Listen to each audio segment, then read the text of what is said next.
தமிழ்நாட்டில் ஏறக்குறைய 90 விழுக்காடுக்கு மேல உள்ள மக்கள் வந்து ரிசர்வேஷன் பெனிஃபிட் பெற்று 90ன்னு வச்சுக்கோம். 90க்கு நீங்க 69% தான் கொடுத்துருக்கும் போது, இப்ப 90ல வந்து நான் 1 இயர் எனக்கு மொத்தமே வந்து அதுல 10.5% இருக்கு. அதனால எனக்கு இதுல 10.5% வேணும்னு கேட்டா, முக்குளத்தோர் அது மாதிரி கேட்டா, நாடார் கேட்டா, நாயுடு கேட்டா, அப்ப 69% தான் ரிசர்வேஷன் போது 90%க்கு எங்க போவாங்க? இதே ஒரு டிமாண்டே அர்த்தம் இல்லாதுங்கிறது ராமதாஸ் ஐயாவுக்கும் தெரியும். அவருக்கு தெரியாத வருமா? இந்த தடவை எலெக்ஷனுக்காக வேண்டி மறுபடியும் இதை பயன்படுத்துறாங்க, அவ்வளவுதான். ராமதாஸ் அவர்களுடைய அறிக்கையில உரிய தரவுகளோடு நீதிமன்றம் வந்து இந்த இடஒதுக்கீடை கொடுக்கலாம் அப்படின்னு சொல்லி 1000 நாள் ஆச்சு.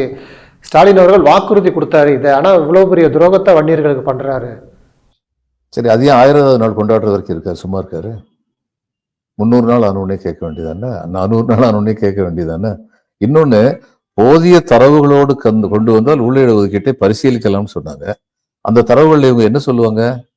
வன்னியர்களுடைய பாப்புலேஷன் இவ்வளவு இருக்கு, இந்த இடஒதுக்கீட்டுல அவங்க இத்தனை பெர்சென்ட் இருக்காங்க அப்படின்னு சொல்லி சொன்னா உடனே இவங்களுக்கு கொடுங்கன்னு சொல்லி சுப்ரீம் கோர்ட் சொல்ல போதா? நிச்சயமாக சொல்லாது.